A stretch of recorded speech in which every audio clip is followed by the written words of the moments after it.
here bringing you Bleach chapter 539, Prob-less Progress.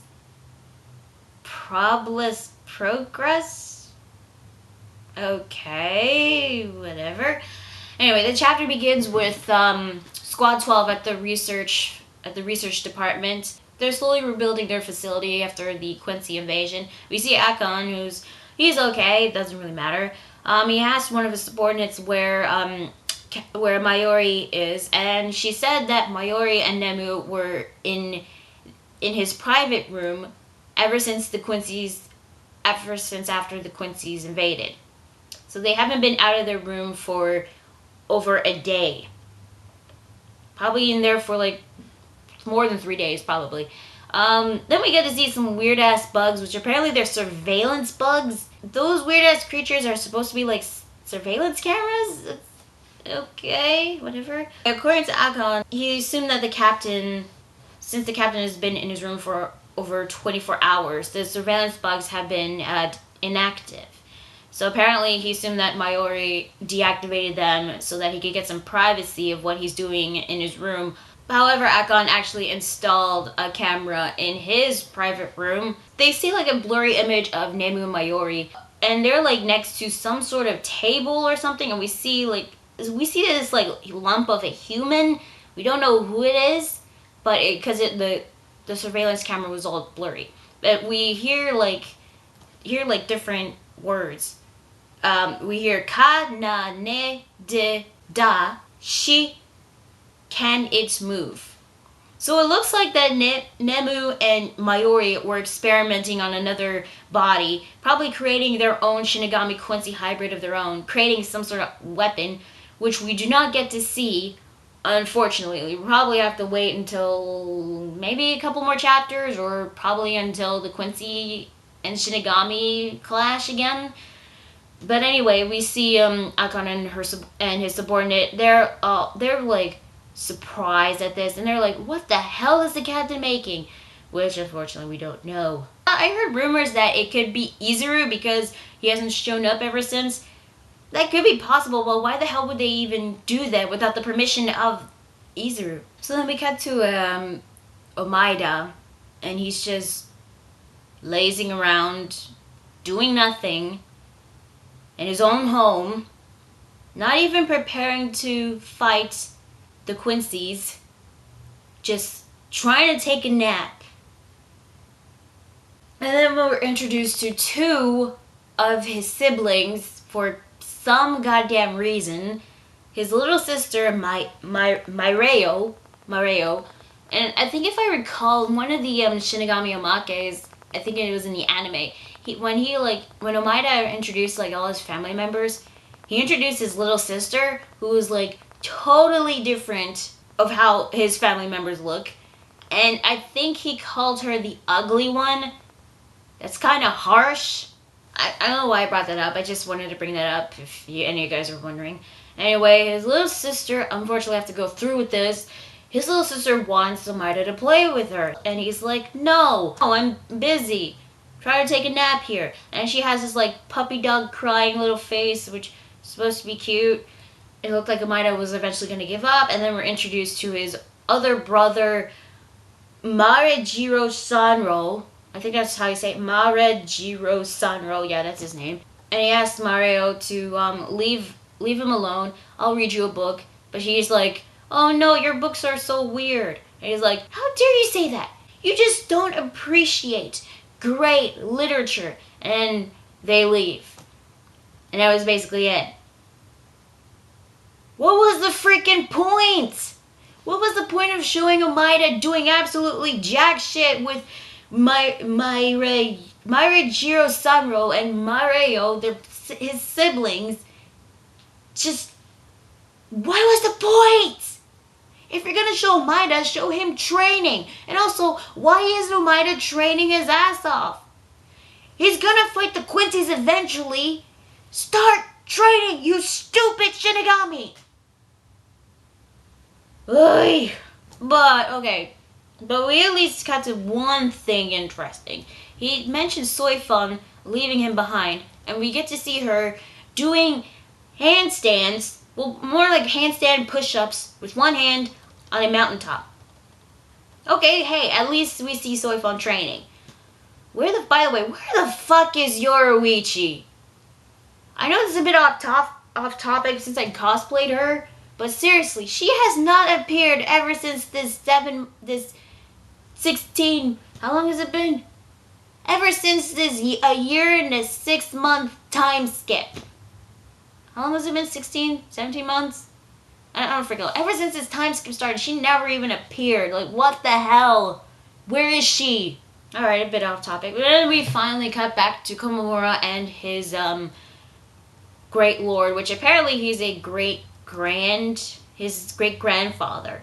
Now, I guess you guys are wondering, like, why, like Kommumura has, like, a dog's head, or wolf's head, sorry. I did get some comments saying that he's probably either a Hanyo or a Yukai, which, you know, half demon, half human, and apparently there could be some Hanyo or Yukai in Soul Society, since this is based off feudalistic Japanese era.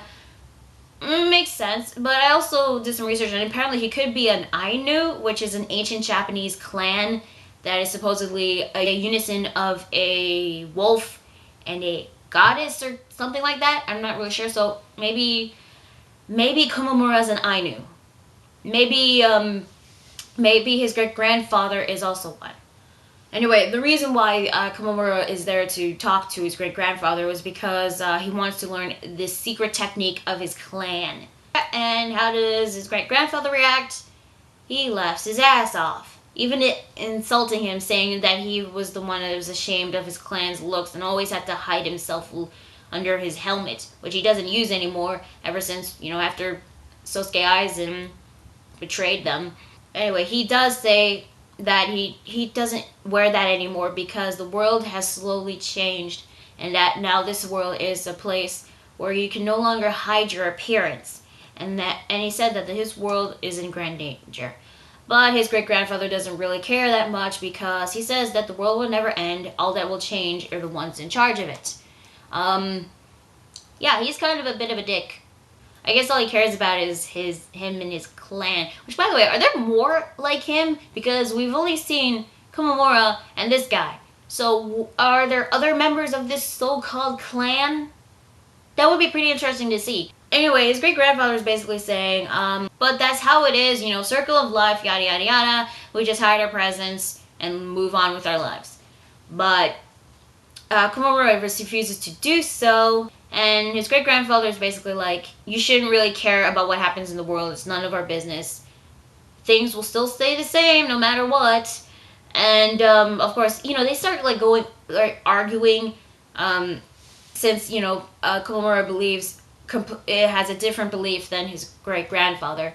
And his great-grandfather couldn't stand for it. And he's basically, like, saying, if you insist on defying me, then I will kill you. And Kommumura is basically like, okay, fine, let's do this. So it looks like those two are gonna fight, but we have to cut back to the Ho-Oh Palace.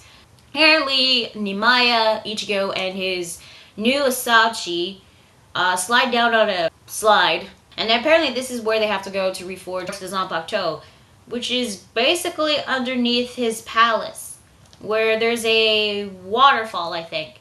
But I think they're like underneath the cliff, that's what they're saying. And then the chapter ends with Nimaya saying that you gotta say sayonara to your Zangetsu.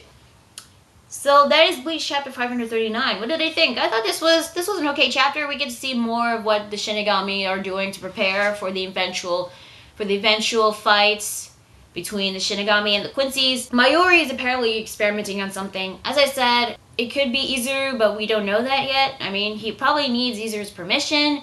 That or his captain's permission. We don't know that yet.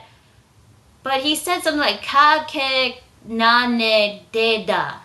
I don't know like what that really means. It could be like Japanese words in English.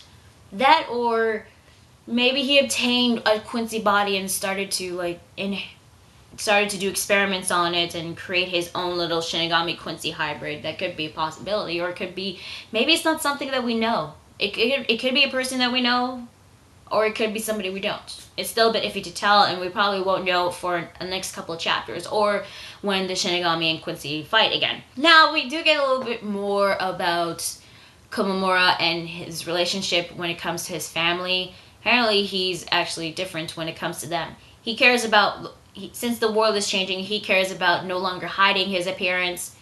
But his great-grandfather is basically like, he actually cares more about hiding the appearance. And he doesn't believe the world will end.